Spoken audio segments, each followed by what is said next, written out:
জয় জয় রামকৃষ্ণ বংশকল্পতরু, জয় জয় ভগবান জগতের গুরু, জয় জয় গুরু মাতা জগত জননী, রামকৃষ্ণ ভক্তি দাত্রী চৈতন্য দায়িনী। জয় জয় রামকৃষ্ণ ইষ্ট বস্তিকা সবার চরণ রেণুমাগে। এই ছেলেটা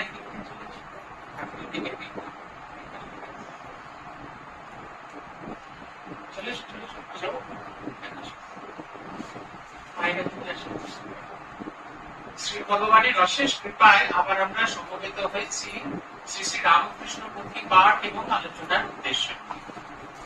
আমরা বিগত দিন অদ্ভুত ভাবে সাধনা এইটা শুরু করেছিলাম, যে অংশে গিয়ে শেষ করেছিলাম যে মধুর ভাব ঠিক কেমন সেটা বলতে গিয়ে পুথিকার বলছেন, নিষ্কাম নিঃস্বার্থ ভাব মধুরেতে ভোগ, তৈল ধারাবত যেটা শ্রীকৃষ্ণেতে যোগ, বাচ্চে কি অন্তরে একা কৃষ্ণের স্ফুরণ, কৃষ্ণ ভিন্ন অন্য নাহি ভয় ভরসন, মধুরের অঙ্গে খালি নিষ্কামের খেলা, কালেতে করিল জীব ভোগ দিয়া খোলা, জীবের কল্যাণে ভাব করিতে প্রচার, রাধা ভাবে নদিয়ায় গৌরাঙ্গ অবতার, এবে প্রভু লীলাকর ভাব পরমেশ, ভাবের সাধনা হইল মধুরেতে শেষ। বলছেন মধুরেতে আস্বাদন, মধুর ভাব ভাবটিকে যদি আমরা আস্বাদন করতে চাই তাহলে এইভাবে আস্বাদন করতে হবে। বলছেন নিষ্কাম এবং নিঃস্বার্থ ভাব, এই দুটি ভাব যদি আমাদের ভেতরে জাগ্রত না হয় তাহলে কিন্তু আমরা কিছুতেই অনুভব করতে পারবো না যে মধুর ভাবের সাধনার মূল ভাবটি কি। নিষ্কাম, কিছু চান না। তিনি শ্রীকৃষ্ণের তার সাথে লীলা করলেন, করে তারপর ফিরে গেলেন, দ্বারকায় ফিরে গেলেন। কোনোদিন তিনি আর ফিরে আসেনি। আমাদের মানে কি এতটা সহজ হতো? আগেই প্রথম আমরা এতে যেতাম নারী কল্যাণ সমিতিতে, তারপরে থানায়, তারপরে কোর্টে, নানা জায়গায়। কিচ্ছু চাইছেন না, নিষ্কাম, কোন কামনা নেই। শ্রীকৃষ্ণের আনন্দে তার প্রীতি উৎপাদন করে যেন তাদের ভীষণ আনন্দ। বলছেন নিঃস্বার্থ, কোন রকম স্বার্থ চাননি। আমাদের তো নবাব কিনলে আরাম চাই, সেই রকম সেটুকুও চাইছেন। বলছেন নিষ্কাম নিঃস্বার্থ ভাব মধুরেতে ভোগ, ভোগ শব্দটির কথা হচ্ছে আস্বাদন। আমরা যদি মধুর ভাবকে আস্বাদন করতে চাই তাহলে আমাদের নিজেদের ভেতরে এই দুটি ভাবকে জাগ্রত করতে হবে। তৈল ধারাবত যেথা শ্রীকৃষ্ণের যোগ, ইষ্টের সঙ্গে একটা তৈল ধারাবত সম্পর্ক। জলধারা তৈলধারার মধ্যে ফারাক একদিন বলেছিলাম। জল যখন এক পাত্র থেকে আরেক পাত্রে ট্রান্সফার করা হয় তখন তার ভিতরে অক্সিজেন ঢুকে মাঝে মাঝে ছেদ ঘটায়, কিন্তু তৈল ধারায় কোনো ছেদ নেই। আপনি ঢালতে থাকুন, এক পাত্র থেকে আরেক পাত্রে যেমন ভাবে যাবে একেবারে তার ভিতরে কোন রকম ছেদ হবে না, অচ্ছেদ হবে না। ওই রকম সব সময় মনটা যেন ভগবানের লেগে থাকা চাই। তিন বলছেন বাচ্চে কি অন্তরে একা কৃষ্ণের স্ফুরণ, কৃষ্ণ ভিন্ন অন্য নাহি ভয় দর্শন, ভেতরে বাইরে সব জায়গায় নিজে ইষ্টমূর্তিকে শ্রীকৃষ্ণকে দর্শন। সে বলছেন যে ঘন কালো মেঘের রূপ দেখে তারপর হচ্ছে ওই বোধহয় শ্রীকৃষ্ণ, তারপরে সেই তমাল গাছের সেই কালো যে তার ছাল সেটি দেখে মনে হচ্ছে তার কৃষ্ণ, ময়ূরীর গলার যে নীল রং সেটি দেখে তার মনে হচ্ছে কৃষ্ণ। কখনো কোনো অবস্থাতে তার অন্য কিছু হচ্ছে না। আমাদের কত রকম হয়, এই আজকে যদি মনে হলো শাহরুখ খান তো কালকে মনে হবে আমির খান, তারপরে দিন আরেকজন খান, খান হয়ে যাচ্ছে, আমাদের মনের ভাব খান হয়ে যাচ্ছে। কোনো একটাতে কিছুতে আমাদের ভাব স্থিত হচ্ছে না, এটা হচ্ছে কথা। বলছেন এরকম নয়, মানে তাকে একবারে নিরন্তর নিরবচ্ছিন্ন ভাবে তাকে সর্বাবস্থায় আমাদের দেখতে হবে। বলছেন মধুরেতে অঙ্গে খালি নিষ্কামের খেলা, কালেতে করিল জীব ভোগ দিয়া গলা। এটা তো বটেই, এটা অনেকটা খানিকটা পরকীয়া, খুব একবারে তেঁতুলের আচারের মতো, খুব একবারে অ্যাট্রাকটিভ। এবং অ্যাট্রাকটিভ হলেই আমরা এটার অর্থ বুঝতে পারি না বলে এটার একটা অন্য রকমের অর্থ করে এই গোটা জিনিসটাকে আমরা খারাপ করে ফেলেছি।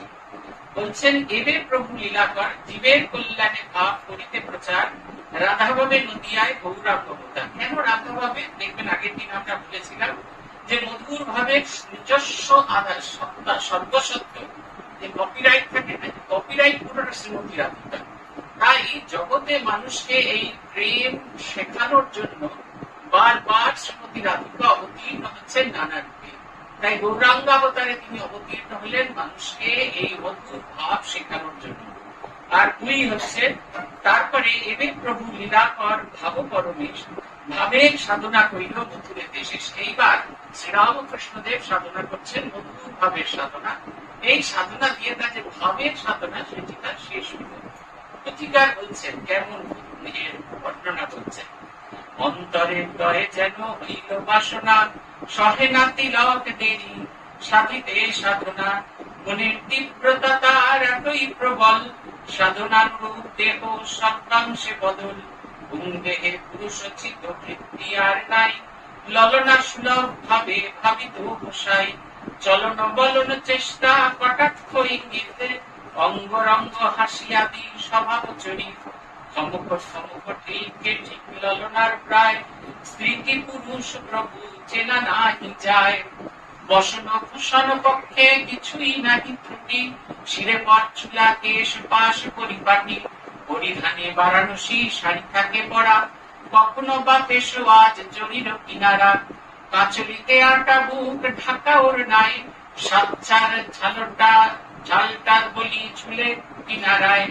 অঙ্গভূষা এক সূত্র স্বর্ণ অলঙ্কার, চরণ শোভন হেতু নুপুর রূপার, ধনবান মহাভক্ত সঙ্গে শ্রীমুখুর, তখনই যোগায় যাহা লাগে শ্রীপ্রভুর, এই রূপে প্রভুদেব ললনার বেশে আচরিলা দাসী সেবা রাধার উদ্দেশ্যে, তুলিয়া কুসুম রাজি গাঁথি দিব্য হার, সাজাতেন যুগ্ম মূর্তি কৃষ্ণ শ্রী রাধার, চামর ধরিয়া করে কখনো বেচন কখনো প্রার্থনা সহ আত্মনিবেদন, বিষ্ণুর মন্দিরের মধ্যে সদা সর্বক্ষণ শ্রীমদ ভাগবত পাঠ শ্রবণ মনন। শ্রীরামকৃষ্ণের একটি বিশেষ বৈশিষ্ট্যের কথা বলেছেন, এটা আমাদের আমরা যারা শ্রীরামকৃষ্ণের অনুরাগী তারা যা ভক্ত বলে নিজের দাবি করে থাকি তাদের এই ভাবটা অবশ্যই আসা উচিত। বলছেন অন্তরে উদয় যেন হইল বাসনা, সহে না তিলক দেরি সাধিতে সাধনা। আমরা ভাবি এই গুরুদেব আসবেন দীক্ষা দিতে, যাই তাড়াতাড়ি 3খানা বই ঠাকুরমা স্বামীজি 3খানা বই পড়া হয়ে গেল, মন্ত্র দীক্ষা পড়া হয়ে গেল, কথা বলি তো বাবা সে কত আপনাদের এখানে লোকজন আমাকে বলেছে এই জীবনে কি শেষ হবার মতো বই, তাই তো 10 পাতা শেষ হবার মতো বই নয়, এমন অবস্থা। আমরা ওখানে দীক্ষার ব্যবস্থা করেছিলাম, জিজ্ঞেস করলাম যে ঠাকুরের একটা বাণী আপনার যেটা খুব ভালো লেগেছে বলুন, বলছে মা মাটি মানুষ। তারপরে আমি বললাম যে মা মাটি মানুষ বললে না আমি আসলে বলতে চাইছি টাকা মাটি মাটি মানুষ, এই টাকা মাটি মাটি টাকা বলতে কি আমি তখন শেষ করে যে অনুপ্রেরণার চোখে বলছেন মা মাটি মানুষ। আমাদের এইরকম অবস্থা। তারপরে ভাবি দীক্ষা নিয়েই যে গুরু মাথার উপর হাতটা দিয়ে দিলেন আর এই তিন ছট পত্রটা শিখিয়ে দিলেন, ব্যাস এমন সাধনা করবো কাল থেকে শ্রীরামকৃষ্ণদের বগলে নিয়ে ঘুরে বেড়াবো। কিন্তু শ্রীরামকৃষ্ণ সত্যি আমাদের বগলে হতো, প্যান্টের পকেট মানি ব্যাগ সব জায়গায়, মোবাইল ফোনে স্ক্রিন সেভার হয়ে যায়, এমনি করে আঙুল দিয়ে তবে জগতের ভেতর ঢুকতে হয়। অতটা সহজ নয় আমাদের। আমরা মনে করি দেখছেন শ্রীরামকৃষ্ণের দেখুন এতটুকু যেটা পাবেন বলে ঠিক করেছেন সেটা পাওয়ার জন্য কি আকুলতা, এই ব্যাকুলতা যদি না থাকে তাহলে কিছুতেই আমাদের ভগবানের সঙ্গে মিলন হবে না। বলছেন মনের তীব্রতা তার এতই প্রবল, সাধনানুরূপ দেহ সর্বাংশে বদল, তার মন তখন অন্য কিছু আর ভাবছে না। এটা হচ্ছে শ্রীরামকৃষ্ণের বৈশিষ্ট্য। তিনি যখন যেভাবে থেকেছেন সেটা সত্য হয়ে গেছে, জগৎটা মিথ্যা হয়ে গেছে। যখন তিনি ভগবান ভাবে ভাবিত হয়েছেন, ভগবান ছাড়া দ্বিতীয় আর কোন চিন্তা তার মনের মধ্যে আসেনি। আবার যখন তিনি সাধারণ মানুষের মতো গল্প করছেন, হাসছেন, গাইছেন, তার মতো এরকম সহজ সরল মানুষ আর দুটি খুঁজে পাওয়া যায়। এটা হচ্ছে শ্রীরামকৃষ্ণের সঙ্গে আমাদের বৈশিষ্ট্য। আমরা যখন জল ধ্যান করি তখন ভাবি কতক্ষণে জল খাবার বানাবো, আর যখন জল খাবার বানাই তখন ভাবি কতক্ষণে কি সুন্দর জল ধ্যান করার সুযোগ পাচ্ছিলাম। আমরা সেটা সবসময় একটা পারফেক্ট কন্ডিশন ঘুরে বেড়াচ্ছি। শ্রীরামকৃষ্ণের তা নয়, একদম গভীর বা পিন পয়েন্টেড মাইন্ড। তার শরীরের বদল হতে থাকলো, তার পুরুষ শরীর, তার হাঁটা চলা কথা বলা সব স্ত্রীদের মতো হতে থাকলো। বলছেন চলন বলন চেষ্টা কটাক্ষ ইঙ্গিত, অঙ্গ রঙ্গ হাসি আদি স্বভাব চরিত, ক্ষমক ঠিক ঠিক ললনার প্রায়, স্ত্রীকে পুরুষ প্রভু চেনা না যায়। বলছেন একবারে মহিলাদের মতো সমস্ত কিছু তার হলো, তার হাঁটা চলা, তার চেষ্টা, তার এরকম করে চোখের কোণ দিয়ে তাকিয়ে দেখা, ইংরেজিতে কথা বলে, যে গুরু নাচিয়ে কথা বলে ইংরেজিতে কথা বলা, সেগুলো শিখলেন। অঙ্গ রঙ্গ হাসি আদিছে, এরকম করে মুখে হাত ঢাকা দিয়ে হাসি, যা যা ছিল সমস্ত কিছু তাকে দেখে মনে হচ্ছে না তার ওটা পুরুষ শরীর, তিনি কখনো পুরুষ রূপে জন্মগ্রহণ করেছিলেন, এটাই যেন জগৎ ভুলে গেল তাকে দেখে। বলছেন থমক থমক ঠিক ললনাট রায়, তিনি যখন হেঁটে যাচ্ছেন তার হাঁটা চলা, হাঁটা দুজনে পুরুষদের হাঁটা দুজন কিরকম রাক্ষসের মতো করে হাঁটে, আর মায়েদের হাঁটা মা লক্ষ্মীর মতো কিরকম শান্ত স্থির ভাবে হাঁটছে। স্ত্রী কি পুরুষ প্রভু চেনা না যায়, কোনোভাবেই তাকে চেনা যায় না। আর এদিকে মথুরানাথ আছে, সে তো যাবতীয় মেকআপের যাবতীয় জিনিস, ড্রেস যাবতীয় দিচ্ছেন। বলছেন শিরের বড় চুলা কেশ পাশ পরিপাটি, মাথায় পরচুলা করেছেন, তার সেখান থেকে তার সে লম্বা চুল। আমাদের একজন বিখ্যাত আছেন যিনি পুরুষ থেকে স্ত্রী হয়েছেন, দুজনীও আত্মস্থানন্দজি মহারাজের কাছে মন্ত্র দীক্ষা নিতে গেছেন। আর সেইখানে গিয়ে আমরা ভাবছি যে তাকে দেখে মহারাজ কি বলেন সেটা আমাদের একটা দিচ্ছে। তাই সেই চুলের সামনের দিকে এখানে বাবুই পাখি বাসা করে রাখা আছে। আমরা চুপ করে দাঁড়িয়ে দাঁড়িয়ে দেখছি যখন দীক্ষা এই গুরু পূজা হচ্ছে, মহারাজ বলছেন মা তোমার চুলের তো ভারী বাটা বাটা, চুলের তো কাজ, এটা বলছেন। ঠিক ওই রকম শ্রীরামকৃষ্ণ এত সুন্দর মাথায় ফলস চুল লাগিয়েছে, বোঝাই যায় না। আমি আজকাল বুঝতে পারি না, জানেন তো। আগের দিনে এক ভদ্রলোককে দেখলাম মাথা ভর্তি টাক, পরের দিন মাথা ভর্তি চুলে, সেবা প্রতিষ্ঠানে ডাক্তার দেখাতে গিয়ে দেখলাম মাথা ভর্তি তার চুল, এবং সে যে ফলস চুল করেছে, যতক্ষণ না ঘাড় গোলালেন ততক্ষণ বুঝতে পারলাম না এই ঘাড়ের এই পেছনটা এই জায়গাগুলো ফাঁকা ফাঁকা, তখন বুঝলাম যে ভগবান এটা ঘর চুলা। এত সুন্দর করে পড়াটা শিখেছি এরকম, এইটাই আজকে পড়তে পড়তে এটা ভাবছিলাম, সেই ছবিটা ভেসে আসছিল। তাহলে ঠাকুর এরকম নিখুঁত মাথায় নকল চুল করেছেন। পরিধানে বারাণসী শাড়ি থাকে পরা, কখনো বা পেশোয়াজ জরির কিনারা, নানা রকমের বেনারসি করছেন। এমনি বেনারসি আবার তার ইয়েতে পেশোয়া থেকে সেই জড়ি এসে তার সেই জড়ির যে পাড়, জলমলে পাড় হতো, আপনারা দেখেছেন কিনা জানি না। আগেকার দিনে পড়তেন মায়েরা, সেই শাড়ির রংটা একরকম হতো, তার ইয়েটা জড়ির পাড়টা হতো একরকম। এই যে আপনারা তাঁতের কাপড় করেন না, অনেকে বলেন কি একটা লাল সিল্কের বর্ডারের মতো পাড় থাকে, ঠিক যেরকম ওরকম সিল্কের কাপড়ের উপর জড়ির ওইরকম তীব্রতা, ওটা সবার আগে চোখে পড়ে, ওই রকম শাড়ি পরছেন। বলছেন কাঁচুলিতে আটা বুক ঢাকা ওড়নায়, সাতটা জড়ি চালটা গলি চুলি ঝুলে কিনারায়। তারপরে তার যে সেই শাড়ি, তার যে জামা, সেখানে যে সমস্ত ঝুলছে, সেই টুনটুন চুলচুল টুনটুন সেগুলো যখন ঝুলছে, সেগুলো একবারে আসল জড়ি, নকল টকল আসল জড়ি দিয়ে তৈরি।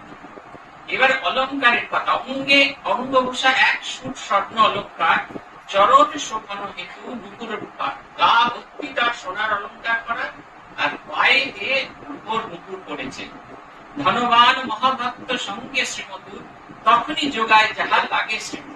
ঠিক তখনই মথুরানাথ তার ছিলেন তার সেই স্পন্সর, সেইটি তিনি সবসময় সবকিছু দিয়ে যেতেন। এই রূপে প্রভুদেব ললনার দেশে আচলীলা দাসী সেবা রাধার উদ্দেশ্য, একটা অদ্ভুত উদ্দেশ্য।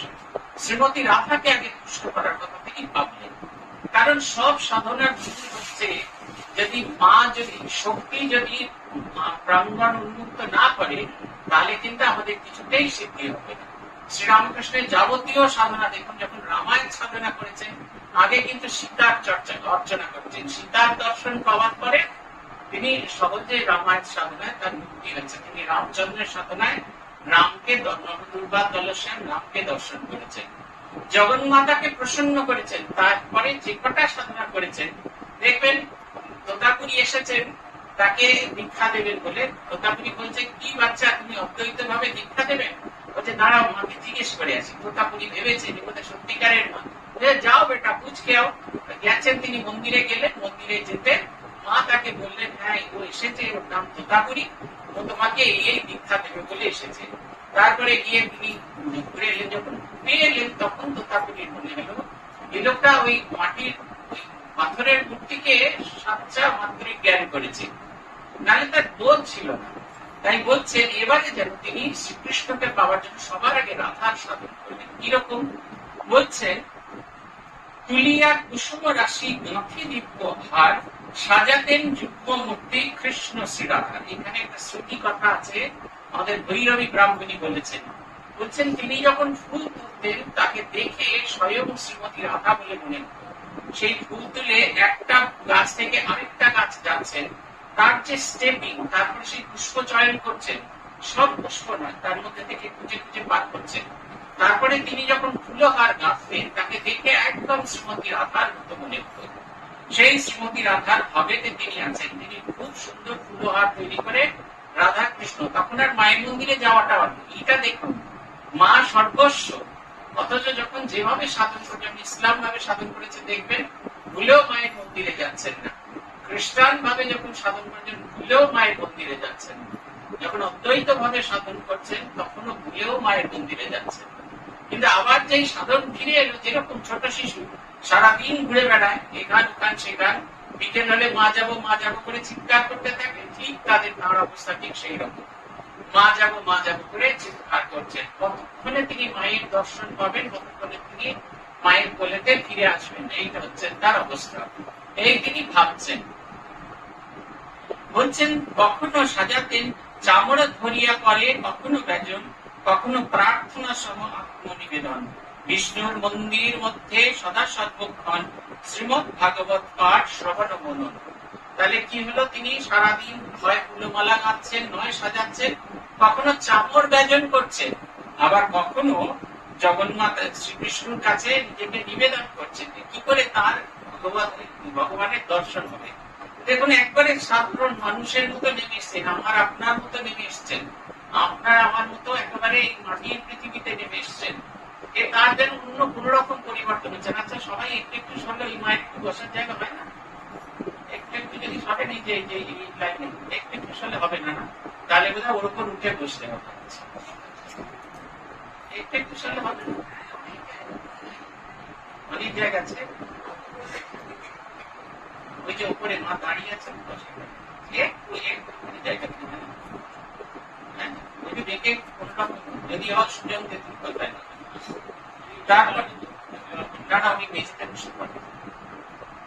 তারপরে বলছেন সারাদিন আর বাকি সময়টা তিনি বিষ্ণু মন্দিরে কাটাতেন এবং শ্রীমৎ ভাগবত তিনি শুনতেন। এই শ্রীমৎ ভাগবত শুনতে শুনতে তার একটি দিব্য দর্শন হল, সেটি কথা বুদ্ধি বলছে দিনে মন্দিরাঙ্গনে পাঠের সময় হইল বিচিত্র খেলা, শুনো পরিচয় জ্যোতির্ময় দড়া এক বিচিত্র রুচির, কৃষ্ণ শ্রী অঙ্গে থেকে হইল বাহির, ক্রমশ বিস্তার দড়া হইতে লাগিল, পাঠকের গ্রন্থে আসি পরশ করিল, পশ্চাৎ বিস্তারতর হয়ে অগ্রসর, আসিয়া হইল যোগ প্রভুর ভিতর, ভগবান ভাগবত ভক্ত এই ত্রয়, তিনে হয় এক বস্তু আলাহিদা নয়। আমরা সবসময় জেনে নেব যে আমাদের লীলা প্রসঙ্গ এই বিষয়টি সম্পর্কে কি বলছে। এই বিষয় সম্পর্কে বলতে গিয়ে লীলা প্রসঙ্গ বলছেন, ওইকালে বিষ্ণু মন্দিরের সম্মুখস্থ দালানে বসিয়া তিনি একদিন শ্রীমৎ ভাগবত পাঠ শুনিতেছিলেন। শুনিতে শুনিতে ভাবাবিষ্ট হইয়া ভগবান শ্রীকৃষ্ণের জ্যোতির্ময় মূর্তির সন্দর্শন লাভ করিলেন। এটা কিন্তু পুঁথিতে বলা আছে, শুধু এখানে পুঁথিতে বলা আছে মূর্তির বাঁ থেকে একটা জ্যোতির্ময় দড়া বেরিয়ে সেটাকে ভাগবত গ্রন্থকে স্পর্শ করলো, তারপরে শ্রীরামকৃষ্ণের হৃদয়কে স্পর্শ করলো, আবার সেটা ট্রায়াঙ্গেলের মতো শ্রীকৃষ্ণের পদপদ্মে মিলে গেল। তা কিন্তু না, প্রথমে তিনি দর্শন করলেন ভগবান শ্রীকৃষ্ণের জ্যোতির্ময় মূর্তি সন্দর্শন লাভ করিলেন। পরে একটি জ্যোতি বাহির্গত হয়ে পরে দেখতে পাইলেন ওই মূর্তির পাদপদ্ম হইতে দড়ার মতো একটি জ্যোতি বহির্গত হইয়া প্রথমে ভাগবত গ্রন্থকে স্পর্শ করিল এবং পরে তাহার নিজ বক্ষস্থল সংলগ্ন হইয়া এই তিন বস্তুকে একত্র কিছুকাল সংযুক্ত করিয়া রাখিল। ঠাকুর বলিতে ঐরূপ দর্শন করিয়া তাহার মনে দৃঢ় ধারণা হইয়াছিল ভাগবত ভক্ত ভগবান তিন প্রকার ভিন্ন রূপে প্রকাশিত থাকিলেও এক পদার্থ বা এক পদার্থের প্রকাশ সম্ভব।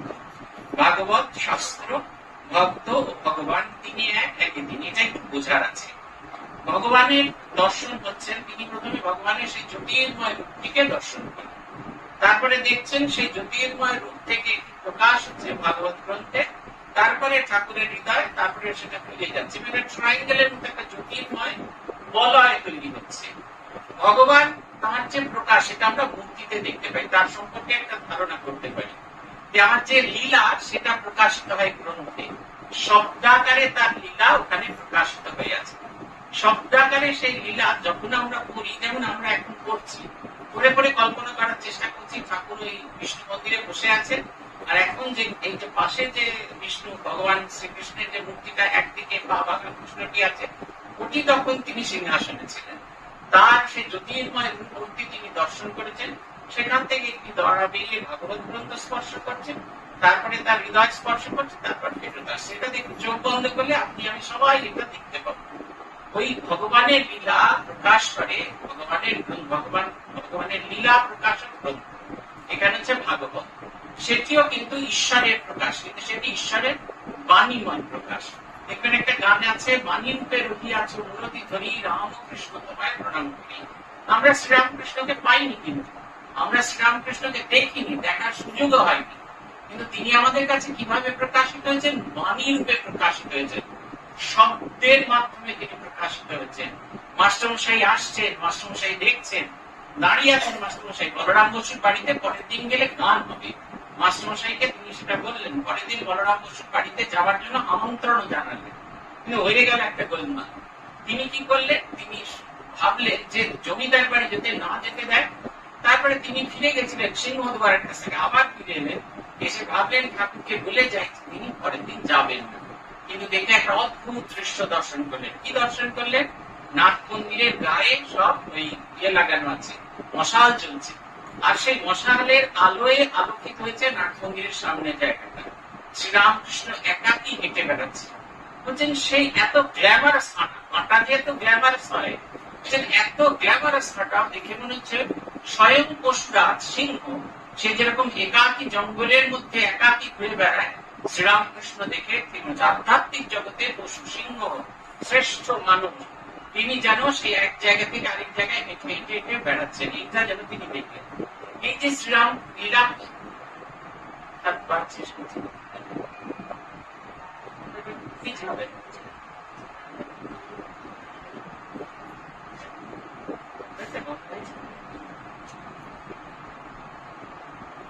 আর কারণ যদি বন্ধ করা বাকি থাকে হয়ে গেছে বন্ধ, তাহলে তিনি দেখছেন যদি মাস্টারমশাই ওই কথাটা না লিখতেন, যে তাঁর যে দর্শন তিনি যেটা দেখলেন সেটা যদি না লিখতেন, আমরা কিন্তু এখন ধ্যান করতে পারতাম না। আমাদের মনে আছে আমরা তখন সদ্য সাধু হতে এসেছি, পূজনীয় বিমলাত্মানন্দজি আমাদের নিয়ে দক্ষিণেশ্বরে গেছেন, ওই জায়গাটা দেখাচ্ছে। তার আগে কতবার পড়ানো হয়েছে, আমরা হা করে ওই জায়গাটা দেখছি। মাস্টারমশাই দেখেছিলেন সেই সন্ধ্যাবেলা, আর আমরা দেখছি সকালে। সবাই চোখ বন্ধ করে ভাবছি সত্যি সত্যি সন্ধ্যা নেমে এসছে, আর সেই মশালের আগুন জ্বলছে, আলো আধারিতে শ্রীরামকৃষ্ণ হেঁটে যাচ্ছেন। তার সে হাঁটার মধ্যে সে একটা অদ্ভুত বীর দর্প প্রকাশ হচ্ছে। মহারাজ আমাদের দেখাচ্ছেন নিয়ে গিয়ে ওই বলির যে জায়গাটা, তার পেছন দিকে সিস্টার ওইখানে এসে দাঁড়াতেন, পেছনের রাস্তা দিয়ে এসে দাঁড়াতেন। তাকে তো মন্দিরে ঢুকতে দেওয়া হতো না, কিন্তু সিস্টার দাঁড়িয়ে তার মনে হতো স্বয়ং যেন জগন্মাতা বেদি থেকে নেমে এসে তাকে যেন দাঁড়িয়ে দর্শন দিচ্ছে। আমাদেরও ঠিক করবো, মহারাজ যখন বলছেন আমাদেরও তখন মনে হলো জগন্মাতা বোধহয় সত্যি বেদি থেকে নেমে এসছেন, ভক্তের কল্যাণ করার জন্য নেমে এসছেন, তার কন্যাকে দর্শন দেবেন, এবং আমরাও সেই দর্শনের সৌভাগ্যবান। বলরাম মন্দিরে রথ হচ্ছে, ঠাকুর টানছেন রথ আর গাইছেন, যাদের হরি বলতে নয়ন ঝরে তারা তারা দুবাই এসেছে। বানোয়ারি কীর্তনের দল গাইছে, বাজাচ্ছে, বাজাতে বাজাতে আঙুল পেটে রক্ত বেড়েছে, পুরী রক্তাক্ত হয়ে গেছে, তাদের আর আনন্দ শেষ হচ্ছে না, ঠাকুর টানছেন। এই যেখানটা সিঁড়ি দিয়ে উঠি ওইখানে বলরাম বসু দাঁড়িয়ে দাঁড়িয়ে নাচছেন, তার সেই দাড়িটা নাচছে। তারপরে বিরাট জটা ফেলে বিজয় কৃষ্ণ গোস্বামী নাচছে, আর বিরাট শরীর নিয়ে দাপিয়ে দাপিয়ে নাচছেন গিরিশচন্দ্র ঘোষ। ঠাকুর তাদের পাশ দিয়ে বেরিয়ে যাচ্ছেন, গভীর ভাব সমাধিতে মগ্ন। গান হয়ে চলেছে, যাদের হরি বলতে নয়ন ছাড়ে তারা তারা দুবাই এসেছেন। চোখ বন্ধ করুন, আপনিও সেইখানে আছেন। এই হচ্ছে শব্দের কাজ, তার লীলা প্রকাশক। এই কারণে দেবতা যেমন ইম্পর্টেন্ট, তেমনি তার গ্রন্থ তেমনি ইম্পর্টেন্ট। কিন্তু দেবতার গ্রন্থ তখনই সার্থক যখন সেটা ভক্ত হৃদয়ে প্রকাশিত হয়। আপনারা যদি ভুলে না যান, এক চোরের গল্প আপনাদের একসময় বলেছিলাম। সেই চোর একটা মন্দিরে, বিষ্ণু মন্দিরে চুরি করতে এসেছিল, আর সে চুরি করতে এসে সে দেখলো বিষ্ণুর গায়ে বিশেষ গয়না টয়না। সে ভাবছে যে জানত এসেছে বসে, ভাগবত গ্রন্থ পাঠ হচ্ছে, সেখানে একটি ছেলের গল্প বলা হচ্ছে, তার সেই গল্প শুনে চোরের খুব উৎসাহ। ঘটনা হচ্ছে ছেলের মাথা থেকে পা অব্দি সোনা দিয়ে মোড়া। তিনি ভাবছেন এই ছেলেটাকে যদি জোগাড় করতে পারে, আমি আমার পরের পুরুষ তারপরের পুরুষ বসে বসে খাবো। অপেক্ষা করছে। ভাগবত পাঠ যেই শেষ হয়ে গেল সঙ্গে সঙ্গে পুরোহিতকে ধরছেন, সেই ছেলেকে কোথায় পাবো?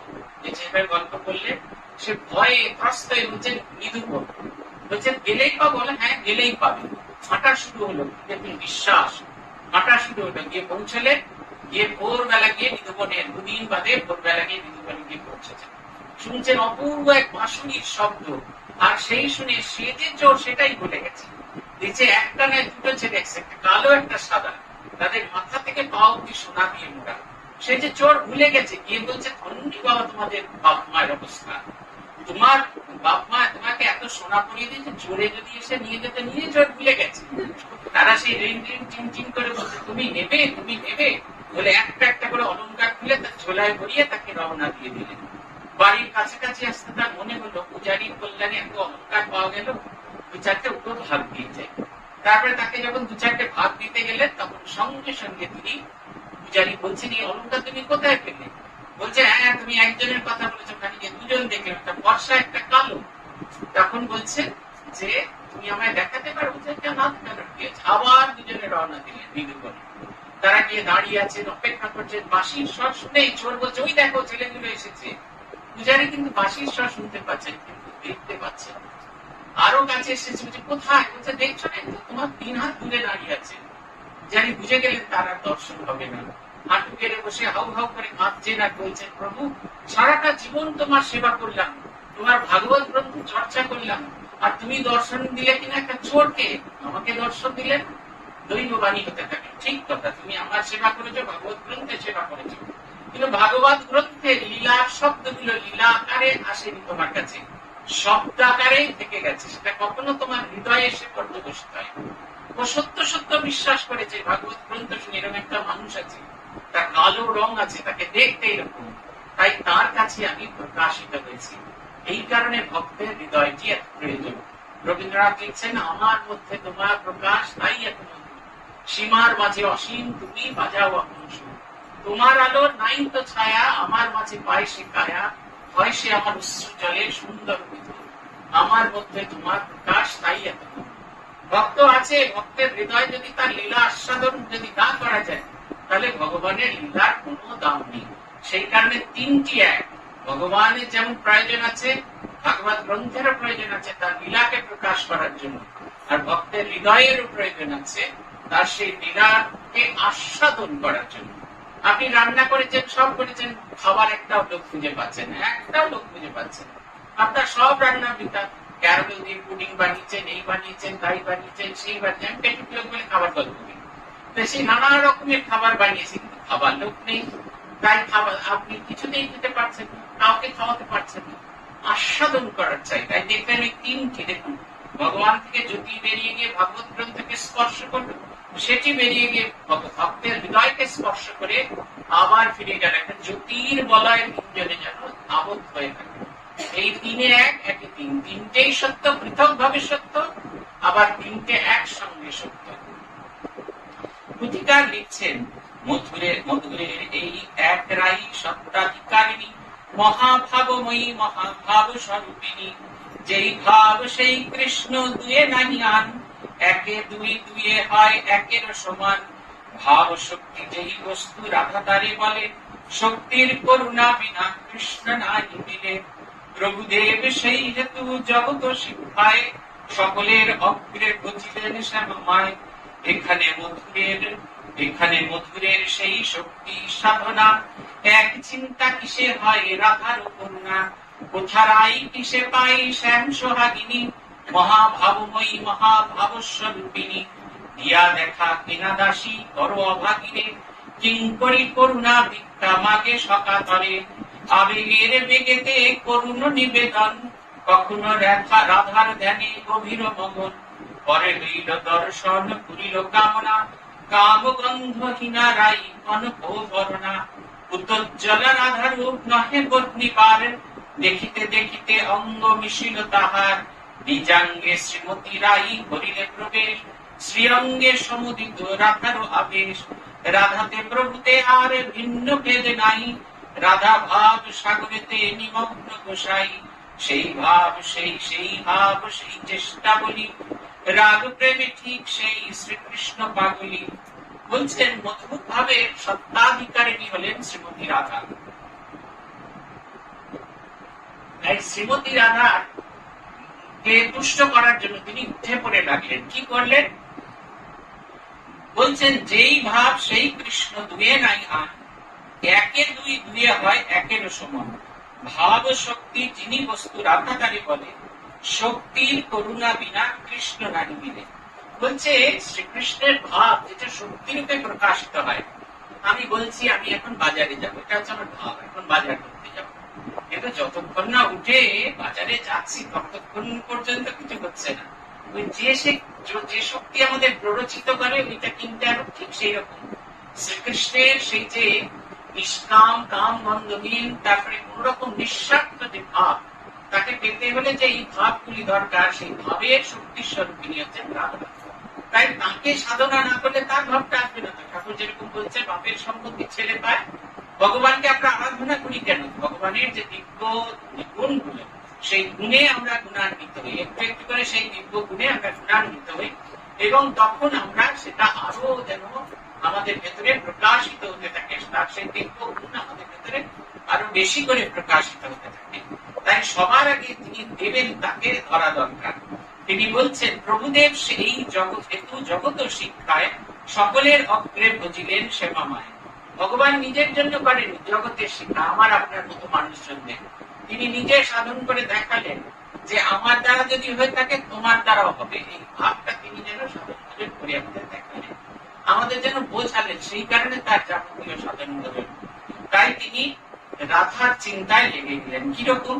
এক চিন্তা কিসে হয়? রাধার করুণা। এই ভগবানের করুণা কি করে হয়? এই যদি আমাদের এক চিন্তা হয়, তাহলে দেখবেন জগৎ সংসারে কোনো কিছুর দিকে দৃষ্টিপাত হচ্ছে না, আমরা শুধু ভগবানের দিকে একটু একটু করে এগিয়ে যাচ্ছি।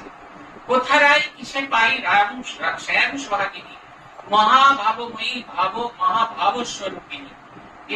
বিলাপ করছেন, বলছেন দিয়ে দেখা কেনাদাসী করো অভাগীরে, কিঙ্করি করুণা ভাগ ভিক্ষা মাগে সকাতরে। তিনি যেন দুজনেরই দাসী, কৃষ্ণ এবং রাধা তারই দাসী। আগে তোমার চাই, তোমার সঙ্গে আগে ভালোবাসা চাই। আমরা গিয়ে আগে বাবাদের চেয়ে আগে মায়েদের সঙ্গে, ছোটবেলায় মায়েদের সঙ্গে ভালোবাসা করে নেই। কারণ বন্ধুর সঙ্গে তো ভালোবাসা স্কুলে আছে, কিন্তু বন্ধুর মায়ের সঙ্গে যদি ভালোবাসা হয়, তাহলে যেদিনকে আমাদের কম্বাইন্ড কোচিং হবে সেদিনকে নিমকি, তারপরে নানা যে মিষ্টান্ন যেগুলো পেট ভরার জন্য থাকবে, সেগুলো সহজে আসবে। একবারের বদলে চারবার চা খেতে চাইলেও কেউ কিচ্ছু বলবে না, সঙ্গে সঙ্গে করে নিয়ে আসবেন। ঠিক সেই রকম তাকে বলছেন আমি তোমার কেনা দাসী। কত রকমের প্রলোভন দেখাচ্ছে। যেমন আমরা মেয়েদের কিনে নিয়ে আসতাম, দাসী কিনে নিয়ে আসতাম, সেই রকম বলছে আমি তোমার কেনা দাসী। আমার কোনো ইচ্ছা নেই, অনিচ্ছা নেই, তোমার সেবাতে আমি সারাটা জীবন রত হব। শুধু তুমি আমায় বলে দাও কিভাবে আমি কৃষ্ণকে পাবো।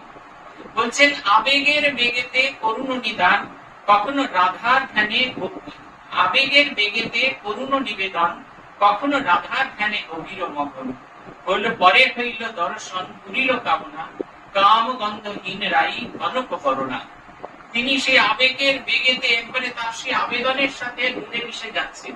আমরা যখন খুব আবেগ মথিত হয়ে কথা বলি, বিশেষ করে দেখবেন আপনারা যখন আপনাদের পুরোনো স্কুলে যান, পুরোনো স্কুলে 15 বছর 20 বছর পরে যান, গিয়ে সেই স্কুলের ক্লাসগুলো দেখেন, আমার তো সে কিছুতে বেঞ্চিতে আটছে না, আমাকে যত চেষ্টা করছি সে বেঞ্চিতে আটছে না, শরীরের বাকি অংশ বেঞ্চির বাইরে চলে, কিন্তু কি এক সে অব্যক্ত আনন্দ। আর আমাদের সঙ্গের ব্যাচের একজন সে বোর্ডের সঙ্গে সঙ্গে পড়া দেখাতে শুরু করলেন। পিএনসি এইভাবে পড়াতেন, এনসিসি এইভাবে পড়াতেন, এনসিসি এইভাবে পড়াতেন, সেই করেই যাচ্ছে, সে পড়া দেখিয়েই যাচ্ছে একের পরে। আর আমরা যেন আবেগে আপ্লুত। কে বলেছে আমাদের 30 বছর অতিরিক্ত বয়স হয়ে গেছে? এক ধাক্কায় আমরা 30 বছর নিচে নেমে এসেছি। ঠিক আপনারা যেরকম ভাবে আবেগে মুখিত হয়ে যান, তিনিও যেন সেই রকম আবেগে মুখিত হয়ে গেছেন। আর বলছেন কিভাবে তোমার দর্শন পাবো? অবশেষে দর্শন পেলেন। কিরকম দর্শন? বলছেন কাম গন্ধ কিনারাই কনক বরণা, উত্তজ্জ্বল রাধারূপ নহে বদনিবার, দেখিতে দেখিতে অঙ্গে বিশীলতা হয়। বলছেন তিনি কনক বর্ণ, সোনার মতো গায়ের। কেন সোনার মতো গায়ের? সোনার মতো গায়ের, উজ্জ্বল, কেন উজ্জ্বল? কারণ কাম গন্ধবিহীন, তার ভেতরে সামান্যতম মালিন্য নেই। দেখবেন যারা খুব বেশি সাধন ভজন করেন, খুব বেশি জপ ধ্যান করেন, তাদের দেখতে ভূতের মতো কালো হলেও মুখের মধ্যে একটা অদ্ভুত উজ্জ্বল আছে। পূজনীয় ভূতেশানন্দজিকে আমরা দেখতাম, কি গায়ের রং কালো ছিল, বাপরে বাপ, কিন্তু তার মুখখানা দেখবার মতো। যখন থেকে ঘাট ঘুরিয়ে ঘুরিয়ে তাকাতে, যখন থেকে হাসতেন, সে যে কি অপূর্ব রূপ, সেই অপূর্ব রূপ, ওই যে জ্যোতিটা প্রকাশিত, সেটা হৃদয়ের যে পবিত্রতা দেখে। তাই বলছেন তিনি কনক বর্ণ, সোনার মতো গায়ের রং হতেই পারে বক্তব্য। ঠাকুর বলছেন নাগকেশর ফুলের গায়ের মতো রং ছিল তার, আর যে দর্শন হয়েছিল সেটাতে। বলছেন কুতোজ্জ্বলা রাধা রূপ নহে কর্ণিমা, তিনি এত পবিত্র যে তাকে দেখতে কেমন সেটা ঠিক শব্দ দিয়ে প্রকাশ করা যায় না। কেমন দেখতে এ বিষয়ে লীলা প্রসঙ্গে শ্রীরামকৃষ্ণ যেমন ভাবে বলেছিলেন, লীলা প্রসঙ্গকার ঠিক সেই অংশটা সেইভাবে বলছেন শ্রীমতী রাধারানী কৃপা ভিন্ন শ্রীকৃষ্ণ দর্শন অসম্ভব জানিয়া ঠাকুর এখন তদ্গত চিত্তে তাহার উপাসনায় প্রবৃত্ত হইয়াছিলেন এবং তাহার প্রেমগণ মূর্তি স্মরণ মনন ধ্যানে নিরন্তর মগ্ন হইয়া তাহার শ্রী পাদপদ্মে হৃদয়ের আকুল আবেগ অবিরাম নিবেদন করিয়াছিলেন। ফলে অচিরেই তিনি শ্রীমতী রাধারানীর দর্শন লাভে উদ্ধার হইয়াছিলেন। অন্যান্য দেবদেবী সকলের দর্শনকালে ঠাকুর ইতঃপূর্বে যেরূপ প্রত্যক্ষ করিয়াছিলেন, এই দর্শনকালেও সেই রূপ ওই মূর্তি নিজাঙ্গে সম্মিলিত হইয়া গেল। এরূপ অনুভব করিয়াছিলেন। তিনি বলিতেন, শ্রীকৃষ্ণ প্রেমে সর্বস্বহারা সেই নিরূপম পবিত্রোজ্জ্বল মূর্তির মহিমা ও মাধুর্য বর্ণনা করা অসম্ভব। শ্রীমতীর অঙ্গকান্তি নাগকেশর পুষ্পের কেশর সকলের ন্যায় গৌরবর্ণ দেখিয়েছিলাম। উক্ত দর্শনের পর হইতে ঠাকুর কিছুকালের জন্য আপনাকে শ্রীমতী বলিয়া নিরন্তর উপলব্ধি করিয়াছিলেন। শ্রীমতী রাধারানীর শ্রীমূর্তি ও চরিত্রের গভীর অনুধ্যানে আপন পৃথক অস্তিত্ব বোধ এককালে হারাইয়াই তাহার ঐরূপ অবস্থা উপস্থিত হইয়াছিল। বলছেন শ্রীকৃষ্ণের সর্বস্বহারা, শ্রীকৃষ্ণ প্রেমের সর্বস্বহারা, এমন ভালোবেসেছেন তাতে একেবারে সে রুইন হয়ে গেছেন, তা নিয়ে তার কোনো মাথা ব্যথা নেই। তার যে সমস্ত কিছু চলে গেছে, সব সম্পদ চলে গেছে, যেরকম ঘোড়াতে আমরা সব দিয়ে রাখি, রেসের মাঠে আমাদের সর্বস্ব হারিয়ে যায়, তবুও এই নেশার পেছনে ছুটে চলি, 3 নম্বর ঘোড়া বাজি রাখছি, 5 নম্বর ঘোড়া বাজি রাখছি। আমাদের বাজি রাখা কিছুতেই থামছিলেন, ঠিক এরকম সর্বস্ব দিয়ে দিয়েছেন। বলছেন যে শ্রীকৃষ্ণ প্রেমের সর্বস্ব সেই নিরূপম, যার উপমা হয় না। তাকে দেখতে কেমন ছিল, খেদার মায়ের মতো না ঘোড়ার মায়ের মতো আমরা বলতে পারবো না, কারণ কোন রকম কোন উপমা দিয়ে জগতে কোন উপমা কাজে লাগে না। তাই বলছে নিরূপমা, পবিত্রোজ্জ্বল, উজ্জ্বল, পবিত্রতার আলোতে উজ্জ্বল মূর্তির মহিমা ও মাধুর্য বর্ণনা করা অসম্ভব। বলেছিলেন শ্রীমতীর অঙ্গকান্তি নাগকেশর পুষ্পের কেশর সকলের ন্যায় গৌরবর্ণ। নাগকেশর ফুলের উপরে যে কেশর চক্র, গর্ভকেশর চক্র সাদা সাদা, কিন্তু এটা গোল্ডেন, ওই গমের যেরকম রং হয় সেই রকম দেখতে। খুব যদি ফর্সা হয় মানুষ, আর যদি খুব রোদ্দুরে না বেরোয়, এরকম গোল্ডেন কালার বেরোয়, তার গায়ের রংটা এরকম দীর্ঘ হয়। ওইটা আপনারা কল্পনা করতে পারেন রাধা, শ্রীমতী রাধার কিরকম চেহারা ছিল। আরো একটা দিক বর্ণনা করতে পারেন, কৃষ্ণের নাকেতে সবসময় দেখবেন একটা মুক্তোর নাক ছবি করা আছে। মুক্তোর বর্ণ যেরকম শ্রীকৃষ্ণ শ্রীমতী রাধিকার গাত্র বর্ণ ছিল ঠিক সেই রকম। বলছেন তিনি দেখতেন তার শরীরের ভেতরে ঢুকে গেল, এরকম যেন সিনেমায় ঝাঁই করে ঢুকে গেল তা নাই, ওই ভাবটাতে তিনি এত মথিত হয়ে গেলেন, ভাবটা তার জীবনের সত্য হয়ে গেল। বলছেন না, বাবার সম্পত্তি ছেলে পায়, বাবার সম্পত্তি ছেলে পায়, ভগবানের সম্পত্তি কি? দয়া, ক্ষমা, মৈত্রী, করুণা, মুদিতা, সত্যতা, দয়া, তপস্যা, এগুলো হচ্ছে ভগবানের সম্পদ। আমরা যত তাকে চিন্তা করতে পারবো তত তার ভেতরে আমরা ঢুকে যেতে পারবো। রঙ্গনাথ আনন্দজি আধ্যাত্মিক উন্নতির একটি অদ্ভুত সুন্দর শব্দ ব্যবহার করেছিলেন। বলছিলেন, could you feel for others? তোমার আধ্যাত্মিক উন্নতি হচ্ছে তুমি কি অন্যের ব্যথা, অন্যের কথা, অন্যের বেদনা অনুভব করতে পারো? দেখবেন আপনারা কিন্তু এই শ্রীরামকৃষ্ণের কাছে আসার আগে কিন্তু এইভাবে কখনো ভাবতেন, কিন্তু এখন আরো গভীর ভাবে ভাবেন, কোথায় সেই জাপানে ভূমিকম্প হয়েছে, আপনারা এখান থেকে সবাই মিলে টাকা পয়সা জোগাড় করে তার জন্য টিকিটের ব্যবস্থা করছে। কোথায় সুন্দরবনে জলোচ্ছ্বাসে মানুষজনের দেশে গিয়েছে, তাদের খাবার টাকা নেই, আপনারা এখান থেকে খাবার কিনে কিনে তাদের কাছে পাঠাচ্ছেন। কি করে পাঠাচ্ছেন? কারণ হচ্ছে ওদের ব্যথায় আপনি সমভাবে ব্যথিত, সমব্যথী হয়ে গেছেন। আপনাকে ওখানে যেতে হয়নি, ওই রিপোর্ট গুলো পড়ছেন, পড়তে পড়তে পড়তে পড়তে আপনার হৃদয়ের ভেতরে সেই গভীর ভাবটি সঞ্চারিত হচ্ছে। আপনি যে মানুষটা ছিলেন, যে আগে শুধুমাত্র আমার ছেলে, আমার স্বামী, আমার শাশুড়ি, আমার বাড়ির লোক, এর বাইরে আর আপনার জগৎ ছিল না, সেই গণ্ডিটাকে তিনি এসে ভেঙে দিয়ে গেলেন। ঠিক সেই রকম শুধু শ্রীরামকৃষ্ণ সত্তা ছিল, রাধার সেই দিব্য সত্তা প্রবেশ করাতে তিনি যেন সেই রাধার সত্তায় ভাবিত হলেন।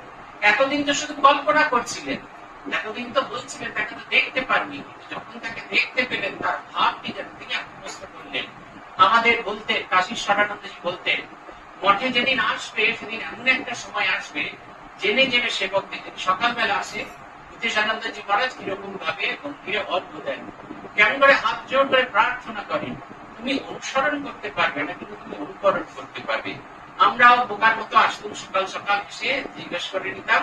মহারাজ যখন আসতেন হাঁ করে দাঁড়িয়ে দেখতাম, তখন ঠিক বুঝতাম না, কিন্তু এখন সেগুলো স্মৃতিচারণ করতে করতে বুঝি।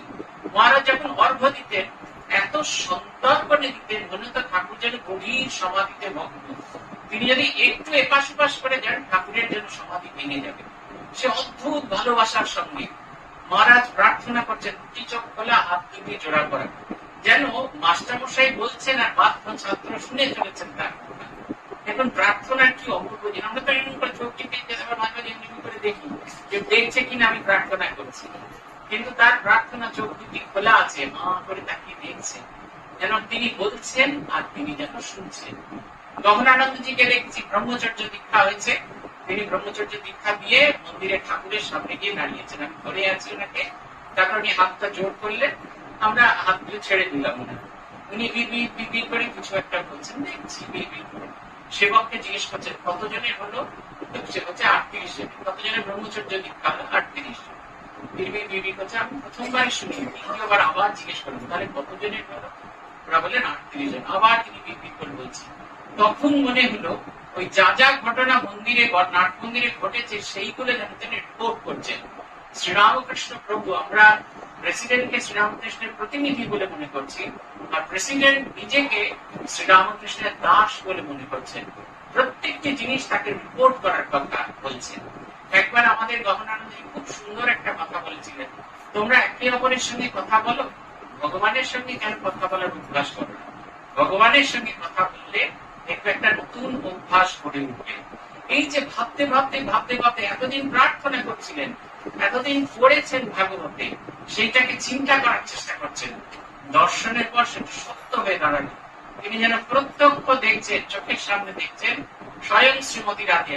যখনই চিন্তা করছেন তার সেই রূপটার কথা ভাবছেন, তার সেই আকুলতা, তার মনে হচ্ছে যখনই এই যে ঠাকুর বলছেন না চাল গুলি তুলে মাঝে মাঝে দেখতে হয় কতটা পরিষ্কার হলো, সে ঠিক যেন শ্রীমতী রাধিকার দর্শন যেন তার সামনে একটা আয়না খুলে গেল। তিনি যেন সেই আয়নায় দেখছেন আর ভাবছেন তার প্রার্থনাটা সেরকম হচ্ছে না। ওই প্রার্থনা করতে হবে। আপনারা যেমন এখানে আসার আগে চুল আছড়ান, আয়না বলছে না না সিঁথিটা সোজা হয়নি, আবার সিঁথিটা সোজা করো, না না এইখানে গলায় পাউডার লেগে আছে, আপনি তাড়াতাড়ি করে পাউডার বলছেন।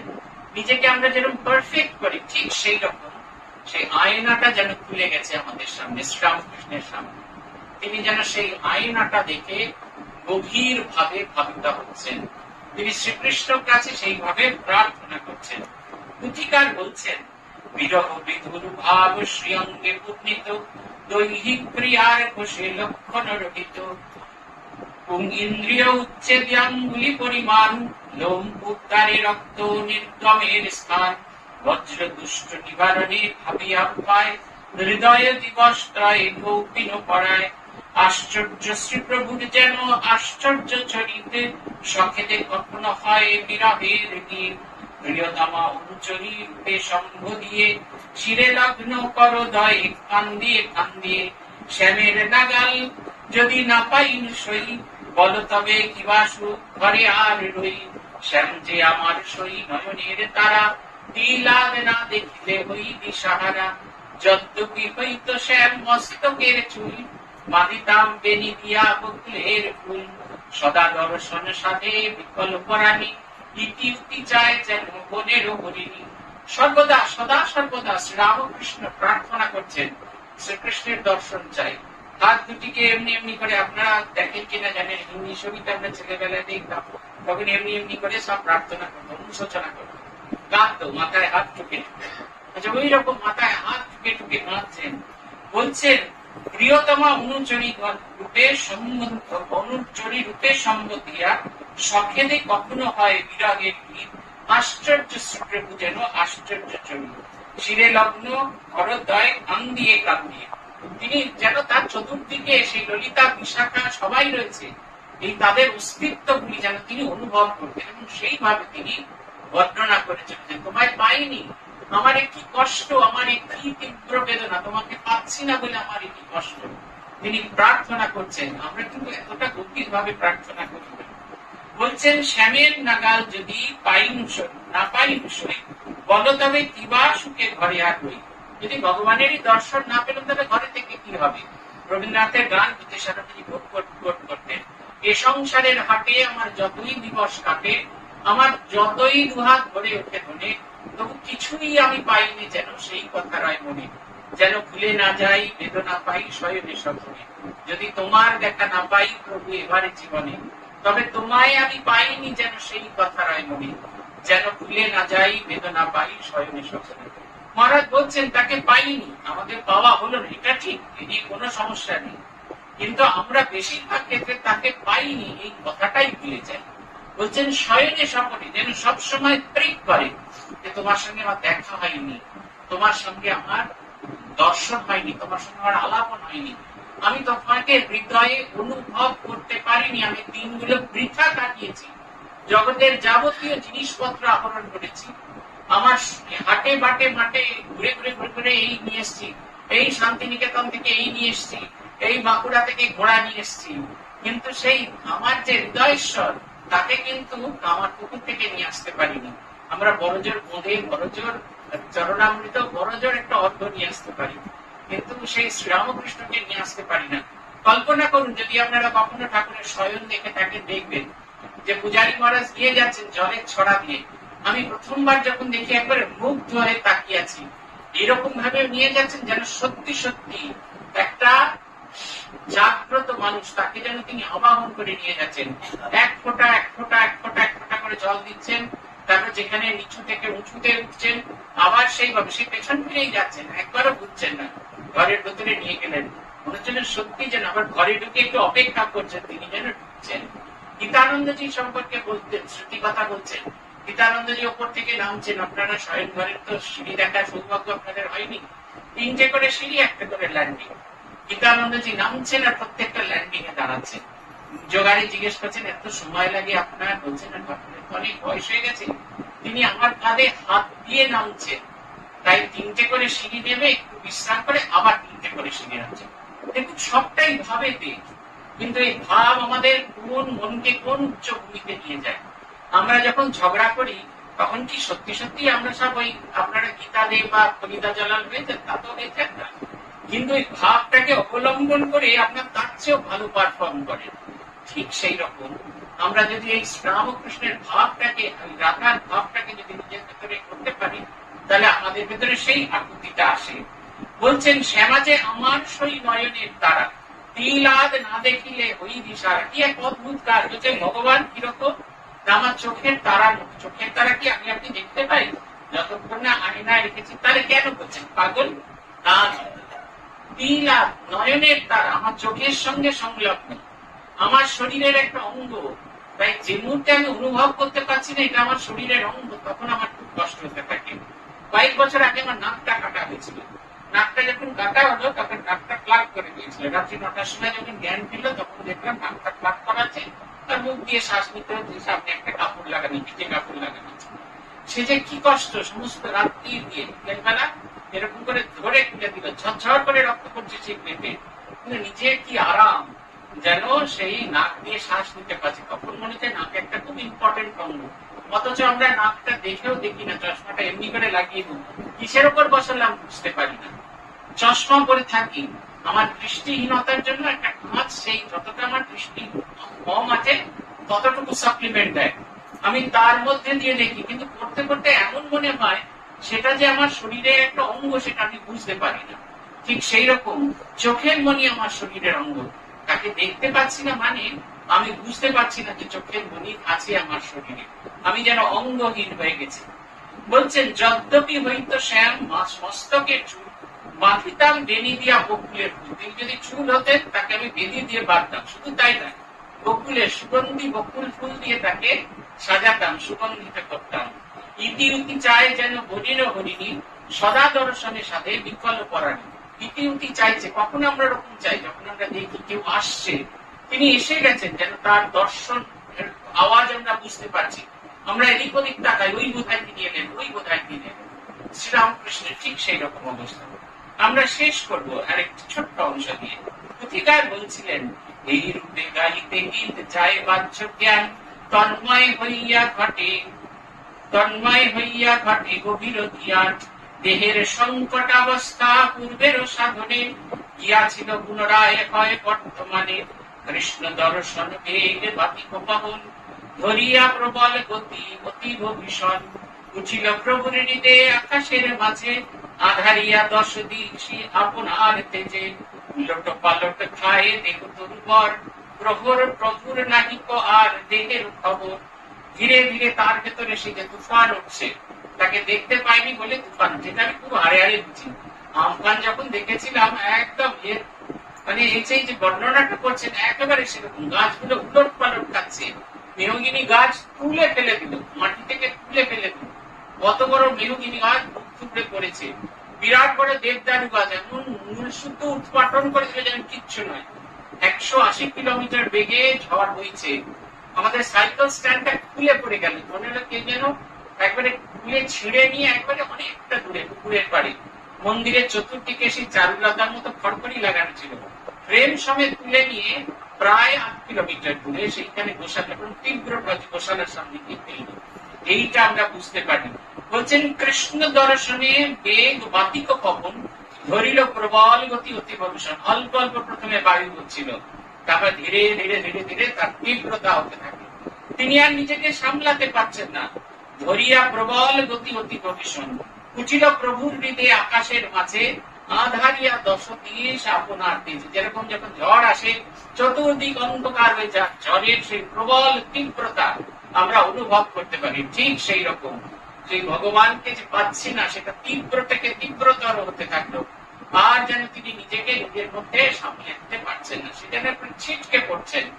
বলছেন আধারিয়া 10 দিশ আপনার তেজে, উলট পালট খায় দেহ তোর উপর, প্রভুর নাহিক আর দেহের উপর। উলট পালট খাচ্ছে দেহ, যেরকম গাছটা একবার এপারে পড়ছে একবার ওপারে পড়ছে, ঠাকুর হয়তো নিষ্পন্দ হয়ে বসে আছেন, কিন্তু তার মনের ভেতরে যে তুফান ঝড় উঠছে, সে ঝড় যেন কোনোভাবে আমার আর সময় দিচ্ছে না, সে যেন হয়েই চলেছে, সেই ঝড় যেন হয়েই চলেছে। আনন্দে বিভোর হয়ে আছেন, সবাই দেখছেন ঠাকুরের কত কষ্ট হচ্ছে, কিন্তু তিনি গভীর আনন্দে বিভোর হয়ে আছেন। এই ভাবগুলো আমাদের চিন্তা করার কথা, এই ভাবগুলো আমাদের মনে আনার কথা, এবং যত এই ভাবগুলো আমাদের আমরা আত্মীভূত করতে পারবো, তত ধীরে ধীরে শ্রীরামকৃষ্ণের এই যে অবস্থা, তার যে তীব্র বিরহ ব্যথা, সেই বিরহটা আমরা একটু একটু করে অনুভব করতে পারবো, এবং যত তার বিরহ আমাদের কাছে প্রকাশিত হবে, তত শ্রীরামকৃষ্ণের ছবি আস্তে আস্তে বদল হবে। আমি বলি, যেমন স্বামী বিবেকানন্দকে যদি খুব ভালো করে বুঝতে হয়, ব্যক্তি স্বামী বিবেকানন্দকে দেখা, তিনি কেমন করে কথা বলতেন, তিনি কেমন করে হাসতেন, তিনি কেমন করে লোকের সঙ্গে মিশতেন, তিনি কেমন করে মজা করতেন, শিষ্য খেতে বসে রান্না করছে, উদাহরণ স্বামী বিবেকানন্দ, বিশ্ববিজয়ী স্বামী বিবেকানন্দ, তিনি গিয়ে থালা নিয়ে বসে পড়েছেন, আমার বড্ড খিদে পেয়েছে। এই যে ছবিগুলো, এগুলোর সঙ্গে নিত্য ঘর করতে হয়। আর শ্রীরামকৃষ্ণকে শুধু ভালোবাসলে হয় না, তার এই যে তীব্র তপস্যা তাকে পাওয়া, তিনি কিরকম দেখিয়ে দিয়ে গেছেন তার জীবনে। ভগবানকে পেতে হলে যে তীব্রতা দরকার, সে কতটা তীব্র, তার গতি কতটা তীব্র, সেটা আমার জীবন দিয়ে তিনি আমাদের কাছে প্রকাশ করে গেছেন। এটা যত আমরা অনুভব করব, যত আমাদের জীবনচর্যায় আসবে, তত আমরা দেখতে পাবো আমাদের জীবনটি নতুন ভাবে হচ্ছে। ভগবানের কৃপা হলে আবার আপনাদের সঙ্গে আগামী মাসে দেখা হবে। আজ এই পর্যন্ত। জয় জয় রামকৃষ্ণ, বাঞ্ছা কল্পতরু, জয় জয় ভগবান জগতের গুরু, জয় জয় গুরু মাতা জগত জননী, রামকৃষ্ণ ভক্তি দাত্রী চৈতন্য দায়িনী, জয় জয় রামকৃষ্ণ ইষ্ট গোষ্ঠীগণ, সবার চরণের মাগে অধম। ওম শান্তি শান্তি শান্তি।